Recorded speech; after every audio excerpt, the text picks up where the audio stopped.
Hello दोस्तों, class 12th IP में आज हम लोग बात करेंगे चैप्टर नंबर 6 के बारे में। और इस चैप्टर में मैं आपको बताने वाला हूँ फंक्शंस के बारे में कि MySQL में फंक्शंस क्या होते हैं।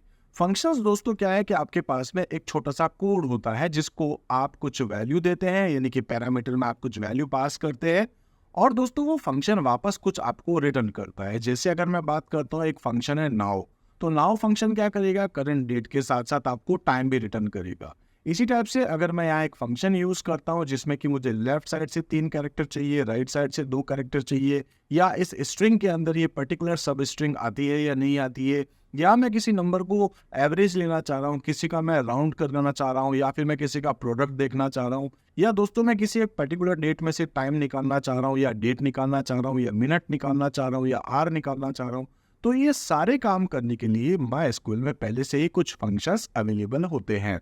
अब जो फंक्शंस आपके पास है वो बेसिकली 2 टाइप के होते हैं। एक जिसको हम लोग कहते हैं यूजर डिफाइंड फंक्शन, यानी कि वो फंक्शन जो कि हम लोग खुद क्रिएट करते हैं, और एक वो फंक्शंस होते हैं जो MySQL आपको पहले से अवेलेबल कर रहा था, जिसको हम लोग बोलते हैं यहाँ पर बिल्ट इन फंक्शंस। तो हम लोग आज जो डिस्कस कर रहे हैं वो अपने पास है MySQL फंक्शन, और इसके अंदर मैं आपको बहुत सारे अलग अलग तरीकों की चीजों को बताने वाला हूँ।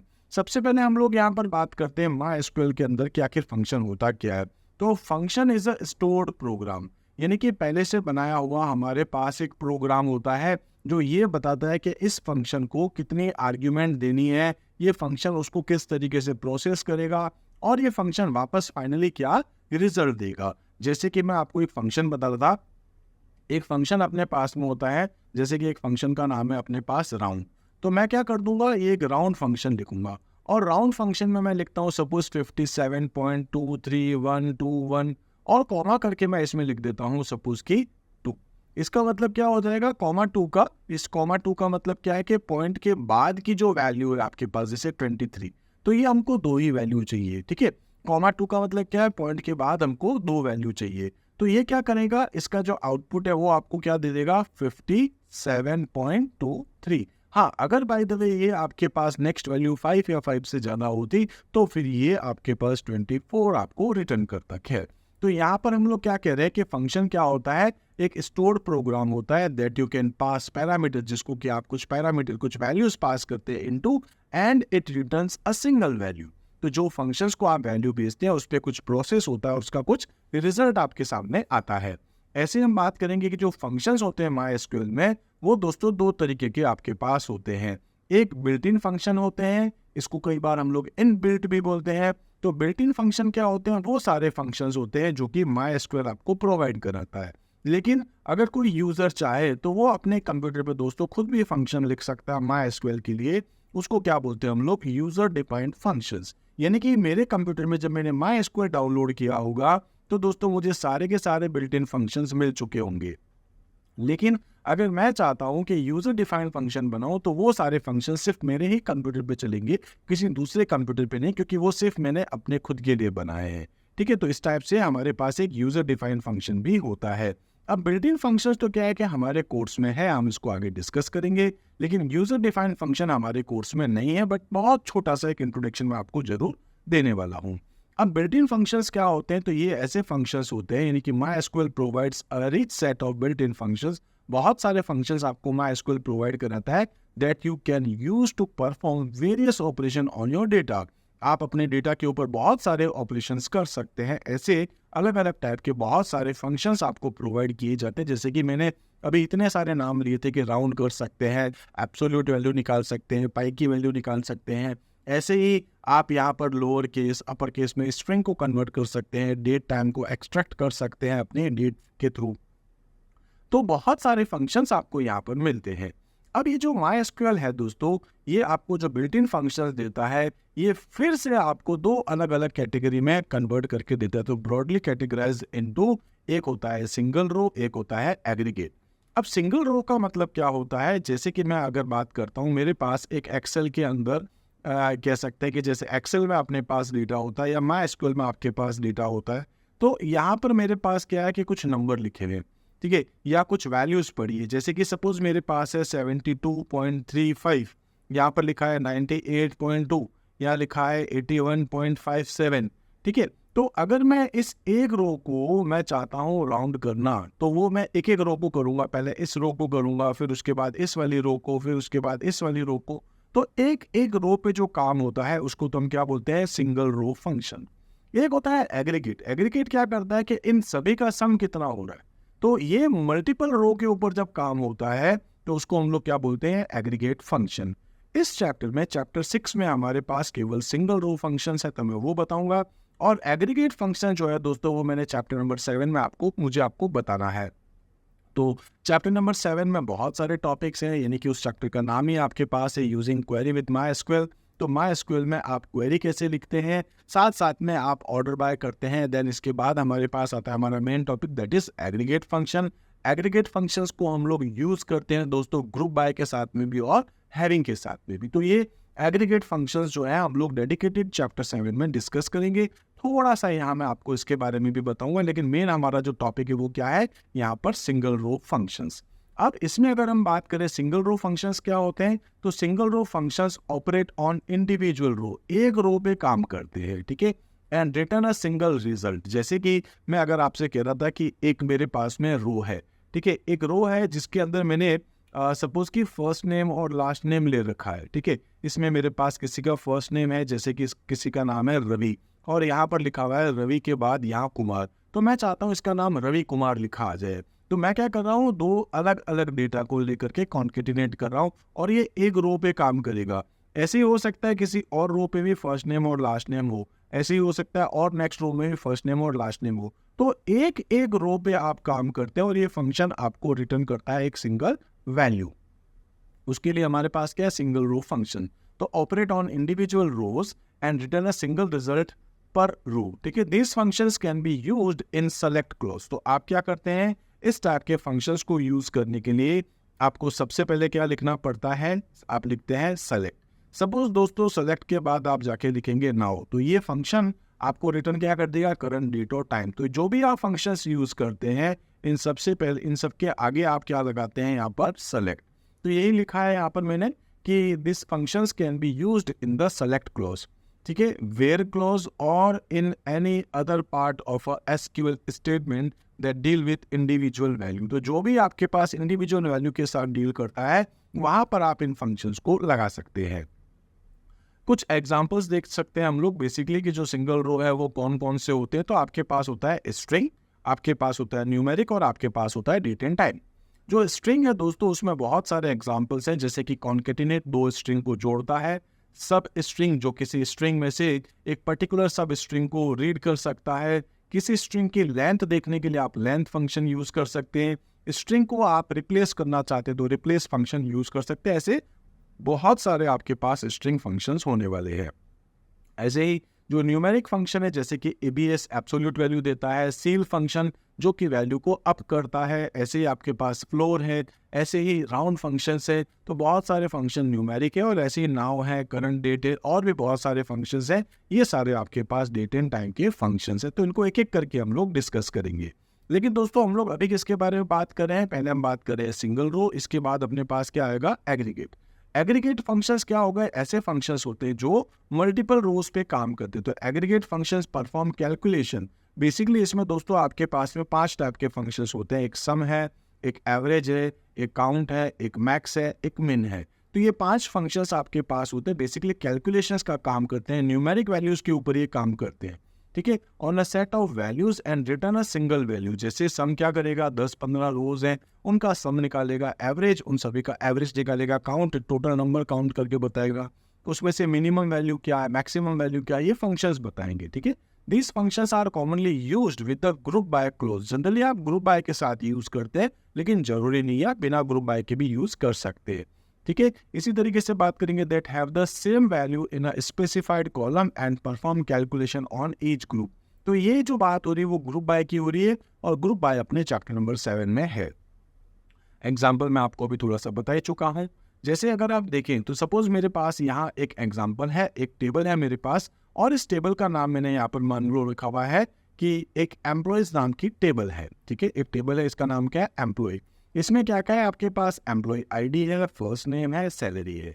अगर मैं यहाँ पर किसी एक रो पे काम करना चाहता हूँ, सपोज कि इस विनय को मैं अपर केस में कन्वर्ट करना चाहता हूँ, तो दोस्तों ये एक रो में कन्वर्ट हो रहा है, वैसे ये भी एक रो में, एक रो में, एक रो में, एक रो में, तो ये सारे क्या हो जाएंगे, सिंगल रो। लेकिन मैं इस सैलरी के ऊपर, टोटल सैलरी जो है इसके ऊपर अगर कुछ काम करना चाहता हूँ, कुछ कैलकुलेशंस करना चाहता हूँ, तो मेरे पास क्या हो जाएगा, यहाँ पर कुछ एग्रीगेट फंक्शंस हो जाएंगे, जैसे कि सम। तो मैं लिखता हूँ सम, ठीक है, यानी कि सेलेक्ट लिखता हूँ, सेलेक्ट के बाद लिखता हूँ सम ऑफ सैलरी। तो ये जितनी भी सैलरी है इन सभी का सम आएगा, और यहाँ ऊपर जो है लिखा आएगा टोटल सैलरी फ्रॉम एम्प्लॉय। तो एम्प्लॉय टेबल में से जो भी सैलरी है सभी का सम कितना है ये बताएगा। एवरेज फंक्शन उसका एवरेज निकाल के बता देगा, काउंट फंक्शन उसका काउंट बता देगा, मैक्स फंक्शन उसमें से मैक्सिमम जो नंबर है, जैसे अगर आप देखेंगे तो इसमें से सबसे ज्यादा नंबर ये वाला है, और मिनिमम क्या कर देगा, इसमें से सबसे जो कम है जो कि 5000 है, तो ये आपको डिस्प्ले कर देगा। इसी टाइप से, हालांकि इसको मैं आपको आगे बताऊंगा, नेक्स्ट चैप्टर में हम लोग देखेंगे। इसी टाइप से अगर मैं आपसे कहूँ तो मैंने आपसे कहा था कि दो टाइप के फंक्शंस होते हैं, एक इनबिल्ट जो हमको मिलते हैं या इसको बिल्ट इन भी कहते हैं, और दूसरा अपने पास होता है यूजर डिफाइंड फंक्शन जो हम हमारे रिक्वायरमेंट के हिसाब से क्रिएट करते हैं अपने कंप्यूटर पे। तो दोस्तों you can create your own custom function in MySQL using create function statement. आपको क्या लिखना पड़ता है, आप लिखते हैं क्रिएट फंक्शन, फिर फंक्शन का नाम, उसके अंदर कितनी आर्ग्यूमेंट पास होगी, वो फंक्शन क्या रिटर्न करेगा, वो आप सब बताते हैं। फिर बिगिन लिखने के बाद आप ये बताते हैं फंक्शन क्या काम करेगा, लास्ट में क्या रिटर्न करेगा, वो फंक्शन आपका एंड हो चुका होता है। तो ये जो आप देख रहे हैं ये आपके पास एक एग्जांपल है कि आप MySQL में कैसे फंक्शंस खुद क्रिएट कर सकते हैं। तो यहाँ पर बस वही सारी चीज़ें हैं कि पैरामीटर क्या लेके जाएगा, क्या परफॉर्म करेगा, क्या रिटर्न करेगा, वो सारी चीज़ें हमको अपने हिसाब से यहाँ बतानी होती है। तो जो ये यूजर डिफाइंड फंक्शन है हमारे कोर्स में है ही नहीं, तो हम इसके बारे में कोई बात नहीं करने वाले हैं। नेक्स्ट हम लोग बात करेंगे दोस्तों, जो मैं आपको कह रहा था कि फंक्शंस आपके पास 3 अलग अलग टाइप के और हो जाएंगे जो कि सिंगल रो में है, जो आपके पास है टेक्स्ट, स्ट्रिंग और फंक्शन। जो टेक्स्ट है या फिर आप इसको स्ट्रिंग भी कह सकते हैं, तो टेक्स्ट या स्ट्रिंग फंक्शंस आपके पास है। इसमें देखिए अलग अलग टाइप के फंक्शन है, जैसे आस्की। आस्की फंक्शन क्या काम करते हैं, रिटर्न्स द आस्की वैल्यू। यानी कि मैं अगर आपसे कहता हूं कि एक आस्की नंबर मैंने यहाँ पे लिखा है ए, तो ये जो आपके पास ए है, कैपिटल ए, इसकी एक आस्की होती है 65। इसका मतलब क्या है कि जो कीबोर्ड में हमारी कीज होती है उन सभी का अपना एक नंबर होता है। तो कैपिटल ए का नंबर होता है 65, इसको अपन कहते हैं इसकी आस्की। ऐसे ही जो कैपिटल बी होता है इसको हम कहते हैं 66, कैपिटल सी को हम कहते हैं 67, और ऐसे ही दोस्तों जो हमारे पास कैपिटल जेड है उसको हम लोग कहते हैं यहाँ पर 90। ठीक है। इसी टाइप से जो आपके पास में स्मॉल ए है इसको हम लोग कहते हैं 97, स्मॉल बी जो है उसको हम कहते हैं 98, और ऐसे ही जाते हुए जो स्मॉल जेड हमारे पास होता है इसको हम कहते हैं 122। इसी तरीके से दोस्तों जो हमारे पास में नंबर्स होते हैं, ठीक है, 0, 1, 2, तो ये आपके पास शुरू हो जाता है 48, 49, 50, और ऐसे जो लास्ट आपके पास 9 आता है इसको हम कहते हैं 57। इसी टाइप से जो आपके पास स्पेस बार होता है कीबोर्ड का, उसका नंबर होता है 32, और ऐसे बची हुई और भी बहुत सारी कीज होती है, उन सभी का भी अपने आप में कुछ नंबर होता है। तो अगर आप ये देखना चाहते हैं कि जो एक कैरेक्टर आप पास करते हैं उस कैरेक्टर का आपके पास में आस्की कोड क्या है, तो आप यहाँ पर लिखते हैं सेलेक्ट आस्की और ए, तो ये फंक्शन क्या रिटर्न कर देगा, 65। ऐसे ही जो कैरेक्टर फंक्शंस है आपके पास, ये फंक्शन क्या करता है कि जो आपने इसको एक आस्की नंबर बताया है, ठीक है, 97, तो ये उसका क्या करेगा, उसका आस्की आपको उस आस्की का कन्वर्ट करके दिखाएगा कैरेक्टर। तो अगर आप दोस्तों यहाँ पर 97 लिखेंगे तो ये क्या दिखाएगा, स्मॉल ए। अगर आप यहाँ 98 लिखते हैं तो यहाँ आपको क्या दिखाएगा, स्मॉल बी। ऐसे अगर आप 99 लिखते हैं, आप यहाँ 100 लिखते हैं, या आप 122 तक जाते हैं तो 122 पे क्या दिखा देगा, ये आपको स्मॉल जेड। अब इसमें एक चीज और है कि आपके बुक में ये नहीं लिखा होगा यूजिंग आस्की, ठीक है, तो ये अगर नहीं लिखा, हो सकता है कि पुराने वाले में, जो पुराना आपके पास MySQL है उसमें आपका ये चल जाता था, लेकिन जो नए आप MySQL देखेंगे तो उसमें आपको ये बताना पड़ता है यूजिंग आस्की लिखना पड़ता है।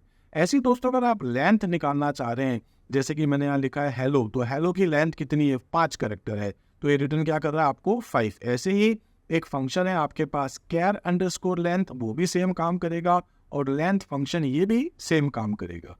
तो ये आपको थोड़ा समझ में आ गया होगा। अब इसी को थोड़ा सा मैं आपको प्रैक्टिकली करके दिखा देता हूँ। तो दोस्तों इसके लिए मैं यहाँ पर क्या कर लेता हूँ, मैं जाकर के स्टार्ट कर लेता हूँ, मैं थोड़ा सा एक बार कुछ चीज़ों पे आ जाता हूँ, ठीक है, और फिर हम लोग इसको एक बार कॉपी पेस्ट करके देखेंगे।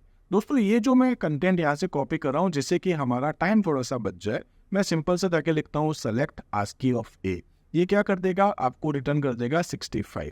इसी टाइप से अगर मैं यहाँ जाकर के लिख देता हूँ ये कैरेक्टर, ठीक है, आप जो भी यहाँ पर कैरेक्टर पास कर देंगे, जैसे 97 कर रहे हैं तो स्मॉल ए आ जाएगा, और अगर आप यहाँ पर 65 पास कर रहे हैं तो ये कैपिटल ए आपको दे देगा।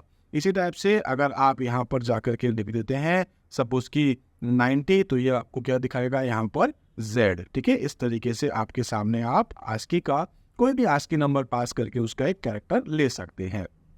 इसी टाइप से दोस्तों मैं यहाँ से देना चाह रहा हूँ लेंथ, ठीक है। तो हम यहाँ पर जो है वो इस तरीके से लेंथ बताना चाह रहे हैं कि सपोज एक स्ट्रिंग है, मैं अपना ही नाम लिख देता हूँ लाइक सुरेन, और इसकी जो लेंथ है वो कितनी है, कितने कैरेक्टर है, 5 कैरेक्टर है, ठीक है। तो आप कैर लेंथ भी लिख सकते हैं, और इसी टाइप से दोस्तों आप यहाँ पर लेंथ भी लिख सकते हैं। सेम आउटपुट आपके सामने आएगा। तो नंबर ऑफ कैरेक्टर्स उसमें कितने हैं। इनफैक्ट दोस्तों अगर मैं आपको बताऊं तो स्पेस भी अपने आप में कह सकते हैं कि एक साइज ऑक्यूपाई करेगा। जैसे मैं यहाँ जाकर के कुछ और लिख देता हूँ, ठीक है, मैं लिख देता हूँ हेलो और फिर लिख देता हूँ वर्ल्ड, इसके बीच में मैंने एक स्पेस भी दिया है तो उसको इंक्लूड कर लेगा, ठीक है। ऐसे ही अगर हम नेक्स्ट यहाँ पर देखें तो अपने पास आता है कॉन्केटिनेट।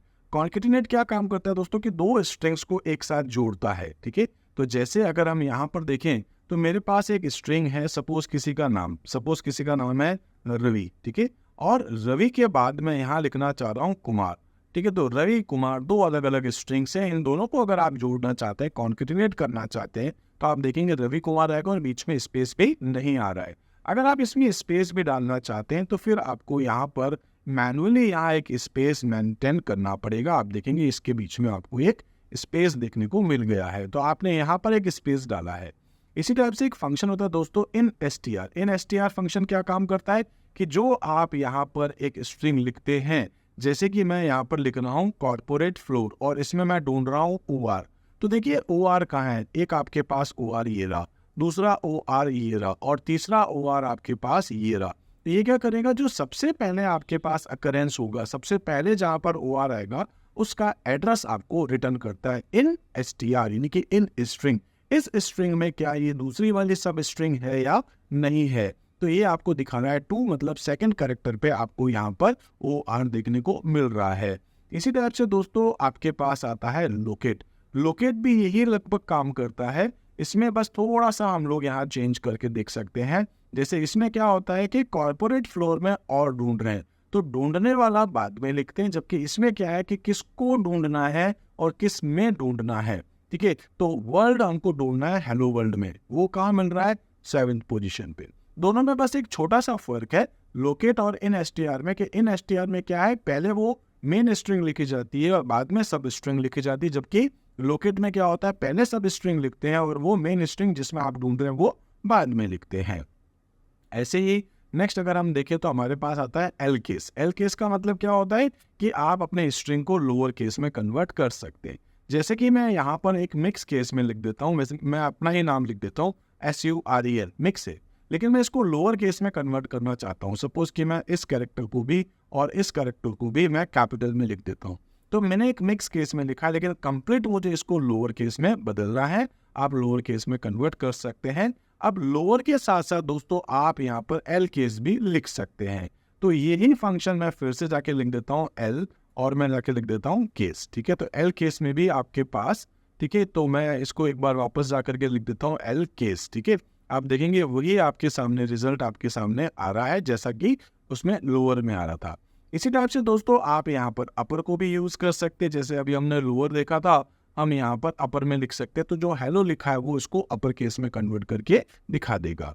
और आप अपर की जगह दूसरा क्या लिख सकते हैं, यहाँ पर यू केस भी लिख सकते हैं, तो यू केस ये भी अपना चलेगा, सेम टू सेम काम करेगा। जैसे अपर जैसे यू केस वैसे ही जैसे लोअर और एल केस था। नेक्स्ट है आपके पास यहाँ पर फंक्शन जिसका नाम है आपके पास लेफ्ट। लेफ्ट क्या करता है कि आपकी जो स्ट्रिंग है आपने जो पास करी है, जैसे कि मैं यहाँ जाके लिख देता हूँ कंप्यूटर, ठीक है। अब कंप्यूटर में मुझे लेफ्ट साइड से 2 कैरेक्टर 3 कैरेक्टर 4 कैरेक्टर चाहिए, तो मैं सपोज 3 ले लेता हूँ। तो लेफ्ट साइड से 3 कैरेक्टर कौन से आएंगे, COM, ये आपको समझ में आ गया होगा। ऐसे ही हम राइट साइड में भी ले सकते हैं। अगर लेफ्ट की जगह मैं यहाँ जाके लिख देता हूँ राइट, ठीक है। राइट साइड से आपको 3 कैरेक्टर चाहिए, आपको क्या मिल जाएगा TER। तो ऐसे कुछ फंक्शंस के नाम है दोस्तों, ये आप साथ साथ में लिखते भी रहेंगे तो बेस्ट रहेगा। नेक्स्ट अगर हम यहाँ पर बात करें तो अपने पास आता है एल्ट्रिम। एल्ट्रिम क्या करता है, लेफ्ट साइड से आपके जो भी स्पेसेस है इस स्ट्रिंग में, ठीक है, जैसे कि मैंने यहाँ एक लिखा है इतने सारे स्पेस, और फिर जाकर के मैं किसी का नाम लिख देता हूँ, जैसे कि सपोज मैं लिख देता हूँ वंशिका, और उसके बाद में अपने पास भले स्पेस है या नहीं, लेकिन मैं दोस्तों लेफ्ट साइड वाले अगर जो स्पेसेस है उसको मैं हटाना चाहता हूँ, तो आप देखेंगे इतने सारे स्पेसेस से उसको हटा दिया है वंशिका, यहाँ आप देख रहे हैं, ठीक है। इसी टाइप से हमारे पास यहाँ पर जैसे एल ट्रिम होता है, वैसे ही हमारे पास अगर राइट साइड से स्पेसेस हटाने हैं तो हम यहाँ पर क्या यूज करते हैं, आर ट्रिम। अब ये लेफ्ट साइड के तो एज इट इज रखेगा, लेकिन राइट साइड वाले हटा देगा, ठीक है। तो यहाँ पर इतना सारा स्पेसेस था, लेकिन इसने क्या करा कि लेफ्ट साइड वाले तो सारे रखे, लेकिन राइट साइड वाले जो स्पेसेस थे वो सारे इसने रिमूव कर दिए। इसी टाइप से एक और फंक्शन आपके पास होता है जिसका नाम है ट्रिम। ट्रिम क्या करता है, लेफ्ट और राइट दोनों साइड से ही हटा देता है। तो आप देख रहे होंगे कि इसमें आगे इतने स्पेसेस हैं, ठीक है। इसी टाइप से इसने आगे और पीछे दोनों के स्पेसेस हटा दी, जैसे उसकी इंडेक्सिंग को देख करके भी आप थोड़ा सा आइडिया ले सकते हैं, ठीक है। तो ये था एल ट्रिम, आर ट्रिम और दूसरा आपके पास ट्रिम। अब आपके पास आता है यहाँ पर सब स्ट्रिंग। सब स्ट्रिंग यूज कर सकते हैं, सब str यूज कर सकते हैं और मिड भी यूज कर सकते हैं। इसमें क्या है कि आप ये बताते हैं कि इस स्ट्रिंग में से कहाँ से आपको कुछ कैरेक्टर चाहिए और नंबर ऑफ कैरेक्टर कितने चाहिए। ये बिल्कुल वैसे ही है जैसे कि अभी हम लोग लेफ्ट और राइट देख रहे थे, बट एक छोटा सा डिफरेंस है। सब स्ट्रिंग में जैसे कि मैंने आपको अभी यहाँ पर लिख के दिखाया था कंप्यूटर, ठीक है, तो मैं लिख देता हूँ कंप्यूटर। और जैसे आप यहाँ पर क्या करते, लेफ्ट से 3 कैरेक्टर ले रहे थे, लेकिन मैं क्या कर रहा हूँ थर्ड से शुरू करके, मतलब मैं वहाँ पे क्या बोल रहा था कि लेफ्ट साइड से 3 कैरेक्टर चाहिए, लेकिन अब मैं कह रहा हूँ कि मुझे सब स्ट्रिंग में जो स्टार्टिंग से थर्ड कैरेक्टर है वहां से मुझे कुल मिलाकर के 5 कैरेक्टर चाहिए। तो देखेंगे आप यहाँ पर ये आ चुका है थर्ड पोजीशन जो भी आपके पास थी MPUTE, इतना आपके पास आया है, ठीक है। तो सब स्ट्रिंग इस तरीके से आप यहाँ पर यूज कर सकते हैं। आपको दूसरी स्ट्रिंग भी डालना चाहते हैं तो वो भी लिख सकते हैं, जैसे मैं लिख देता हूँ कि सुरेन, ठीक है, और यहाँ से मैं लेना चाह रहा हूँ कि सेकंड पोजीशन से, और मैं लेना चाह रहा हूँ केवल 2 कैरेक्टर। तो ये आपको क्या दिखाएगा, UR, मतलब सेकंड पोजीशन से नंबर ऑफ कैरेक्टर्स आपको कितने चाहिए वो आप बताते हैं सब स्ट्रिंग से। यही का यही काम दोस्तों आप यहाँ पर सब STR से भी कर सकते हैं। जैसे सब स्ट्रिंग होता है सेम टू सेम आपके पास सब STR है। हेलो वर्ल्ड में थर्ड पोजीशन से टोटल नंबर ऑफ कैरेक्टर आपको 5 चाहिए, तो ये आपके सामने उसका आउटपुट आ चुका है। ऐसे ही आपके पास एक और है, दैट इज रिपीट। रिपीट का काम क्या होता है दोस्तों कि आप यहाँ पर कुछ लिखते हैं और ये जैसे मैंने हेलो लिखा है इसको आप 3 बार 5 बार 10 बार जितनी बार लेना चाहें उतनी बार ले सकते हैं। इसके बाद मैं एक स्पेस और लगा देता हूँ, थोड़ा अच्छा दिखेगा। तो मैंने क्या करना है, हेलो को 5 बार रिपीट करना चाहता हूँ, ठीक है। तो ये 5 बार रिपीट हो चुका है।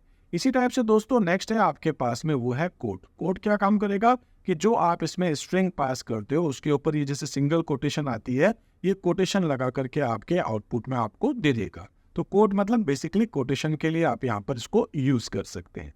आई होप दोस्तों सारे फंक्शंस आपको अच्छे से समझ में आ रहे होंगे। इसी टाइप से नेक्स्ट है आपके पास रिप्लेस।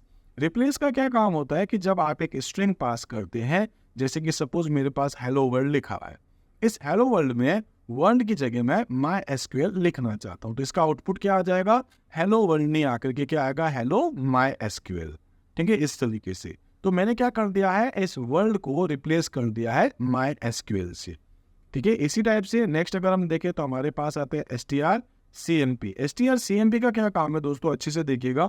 जैसे कि मेरे पास एक स्ट्रिंग है, ठीक है, मेरे पास एक स्ट्रिंग है जिसमें लिखा है मैंने बस, ठीक है, और एक और स्ट्रिंग है इसमें मैंने लिख दिया BUS बस। अब ये दोनों स्ट्रिंग इक्वल है, बस तो एक ही है, तो आप इसको चलाएंगे तो ये क्या कर रहा है, आपके इन दोनों बस के बीच का डिफरेंस कितना है, 0।